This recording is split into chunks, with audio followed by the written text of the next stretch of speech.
Now, this is Proverbs 20 through 31. So we're finishing Proverbs completely right now. And here's the thing. I'm not going to be reading all of the scriptures. I'm going to pick out some summarized portions of it that's really effective, that will really give you great wisdom. So chapter 20 of Proverbs, let's begin. I'm just going to pick one verse from each chapter and let's roll with it. So verse 1 I thought was very nice. Wine is a mocker, strong drink is raging, and whosoever is deceived thereby is not wise. And then in the John R. Rice Reference Bible, what we have right here, a fundamental doctrine that will be followed up throughout the Bible, is that wine is a mocker and a deceiver. To drink is foolish and sinful. People don't realize that Jesus Christ did not turn water into alcohol.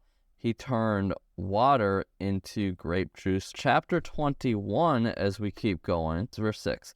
The getting of treasures by a lying tongue is a vanity tossed to and fro of them that seek death.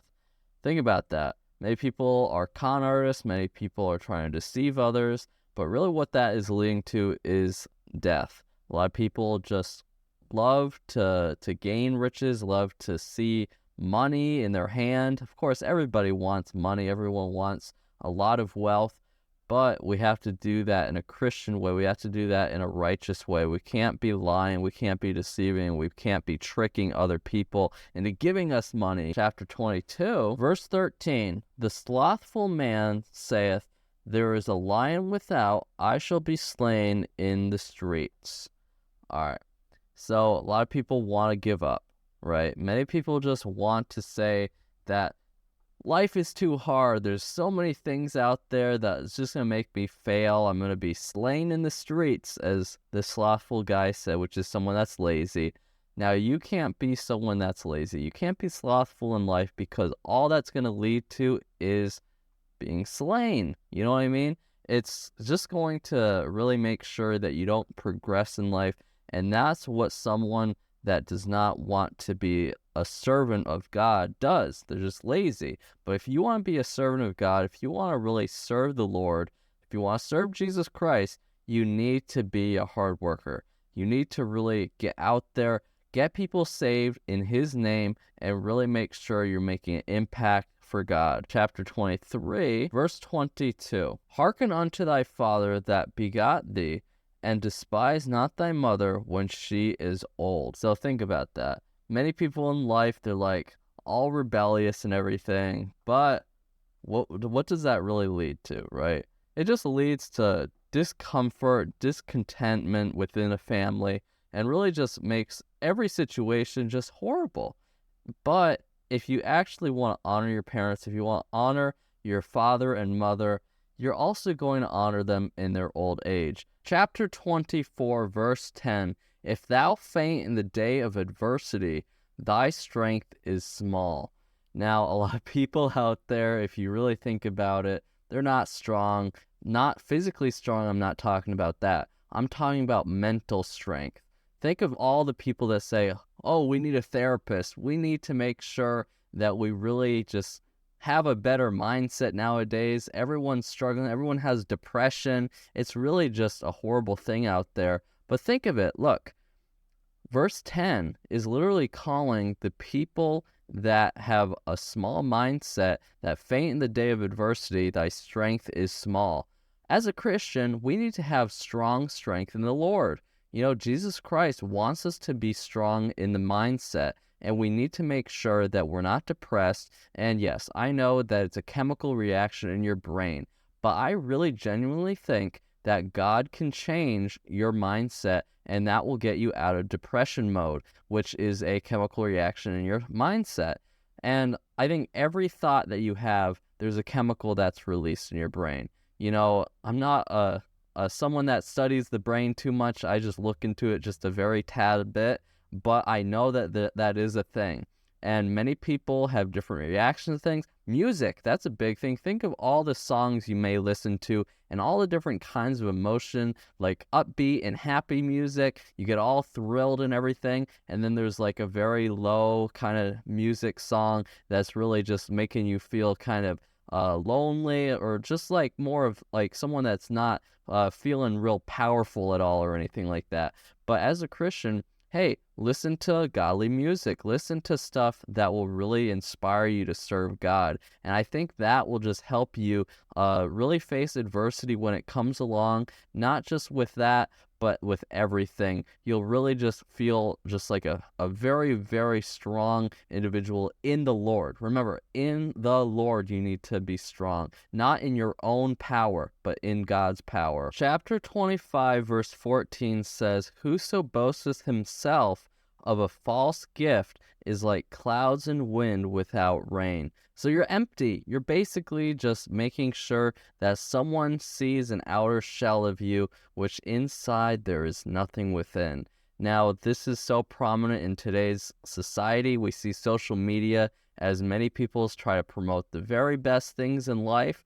But sometimes, like for an example, right? Many people rent these supercars, right? And they're all like, wow, look at this supercar. I own this. Look at that. But at the end of the day, you look at maybe a year or two goes by and you're like, hey, I don't see that supercar anymore. We need to make sure that whatever we get, whatever we do, and whatever we boast on, it's glorifying God's name, not ours. All right, so chapter 26, verse 7 says, "The legs of the lame are not equal, so is the parable in the mouth of fools." So think of that now. We're talking about someone that's thinking in their life that they're trying to promote a message, right? They're trying to promote something that's beneficial to the world, beneficial to other people. But think about what this is really saying. What do the legs of a lame man do? They're useless. It's just nothing, right? Unfortunately, that's the truth. But what we have to realize is that there's going to be many people in life that try to promote a message. It can be if they want, let's say, if they're trying to do video games, right? If they're trying to really just say, all right, we're going to really get this really good content out here. Well, what's that going to do for God? You know what I mean? Unless if they're trying to get people saved through a ministry or something like that, they're just doing random messages out there. They're just having yes, it might be fun, but they're just having a good time without having things biblically based. Chapter 27, verse 2 says, "Let another man praise thee, and not thine own mouth, a stranger, and not thine own lips." A lot of people really get confused by this. They're saying, well, does that mean I can never say something to myself like, yeah, I've done this, this, and this, this is my resume or something like this. I'm pretty good at that, you know. Well, honestly, just let your testimony speak for yourself. That's what you need. It doesn't matter what you promote for yourself. What matters is what you do with your actions. A lot of people are always trying to have the world be their own playground, right? They want the world to look at them as someone that's extra special, better than everybody else. That way they gain like a large following or something like that. But at the end of the day, we need to make sure that we're just following God and making sure that God's name is more prominent than our name. Now, chapter 28 is very simple, I believe. A lot of people really try to overcomplicate it, but I want to pick out one verse that really just highlights the whole thing here. And really, that comes down to verse 7. "Whoso keepeth the law is a wise son, but he that is a companion of riotous men shameth his father." Now, it's really crazy to think that people really want to disobey the law of the land. If it disobeys the Bible, if the law really just says, all right, we really don't want the Bible to be involved in society. We don't want their principles. We don't want God involved. We don't want Jesus Christ's name even mentioned in our life. Guess what? That is not biblically based law. And that's why we need to focus on what is biblically based and what is the law of the land. In chapter 29, verse 14, "The king that faithfully judgeth the poor, his throne shall be established forever." Now, The reason why it says poor, it's really having an example of people that do not have power, someone that does not have a good way of influencing things. And so that's what it really means by poor, is someone that cannot be someone that persuades and influences the king's judgment.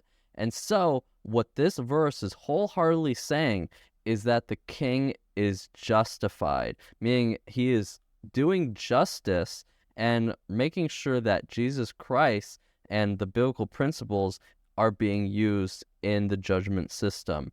Now, we need to make sure that everybody has a fair share. We need to make sure that everybody has a fair opportunity in life. And so, why is that important? Well, it's important because we want to promote good positivity in the world. We need to promote good, positive, biblical principles that really can affect other people. And if someone's being wronged, if someone's being deceived, right, and many people are having the wrong shake of the stick, as you may say, they're not going to see your testimony as a righteous one. They're not going to see you as the person that is really just helping you and wanting you to thrive as a Christian. And so that's why the king will thrive when he actually helps the poor, helps the people that he can be able to take advantage of, but he does not take advantage of them. So chapter 30, verse 11 is a very famous verse, but we need to really remember it. We can't just forget about it. There is a generation that curseth their father and doth not bless their mother. This goes along with the rebellious society that we now live in. There's many people that just yell and scream at their authority, and it does not even mean their father or mother. It could be even their grandparents. It could be their cousins. It could just be someone that they work for, like their boss. They just defile them in every way possible, and that right there is a generation of sin, right? And we're all sinners, and we're saved by grace from Jesus Christ, the gift of salvation when he died on the cross for us. And if we go ahead and just forfeit that, we're going to hell. And a lot of these people that really take into their account in life and they just want to curse everybody, they don't want to be led by authority, guess what?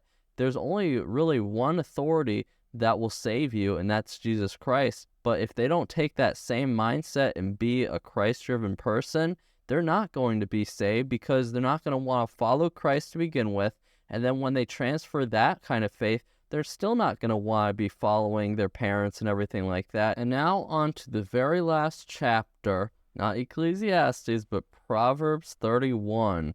Okay, this one is very interesting. This is talking about how a virtuous woman can be in your life and making sure that you don't fall into the pits of destruction. You know, many people think, oh, yeah, this is just pertaining to men out there because there's all these horrible women out there just trying to attack them and everything like that. But hey, this actually also pertains to women at the same time.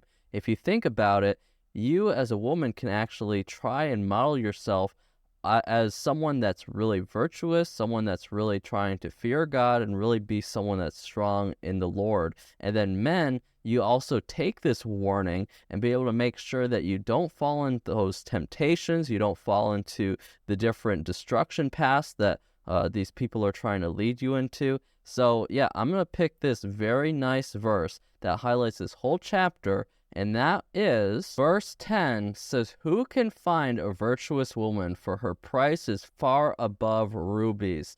And now I'm going to show you a nice reference to this verse right here in the John R. Rice Reference Bible, which says, "What a song of praise for the virtuous woman. Her husband safely trusts in her. She works diligently to prepare food and clothing for her home. She makes beautiful things. She helps her husband with expenses. She gives to the poor. She rears good children. Above all, she fears the Lord." Think about that now. If you want someone that's a very nice woman, you need to make sure that she fears the Lord. If you're a woman out there, you need to make sure you're fearing the Lord and you're really making sure that everything in life is glorifying God. Really, it's really simple. It's not complicated. It's not something that God has a secret code to try to tune into it or something like that. No. It's something very basic. If you just read the Bible, if you try to follow every single thing that God's trying to teach you in life, then you're going to do all right. It's really not going to really kill you to be following the Lord, because it's really just going to make you. It's not going to kill you. It's going to make you live. That's all. Thank you for watching Proverbs chapter 20 through 31. If you want to watch the other videos, you can go to my Rumble channel, Jaden McCormick, or to the YouTube channel, The Whole Nine Media, and you'll be able to find all the Proverbs series videos, and I really do hope you enjoy this entire series. God bless you, and this is Jaden McCormick. See you next time.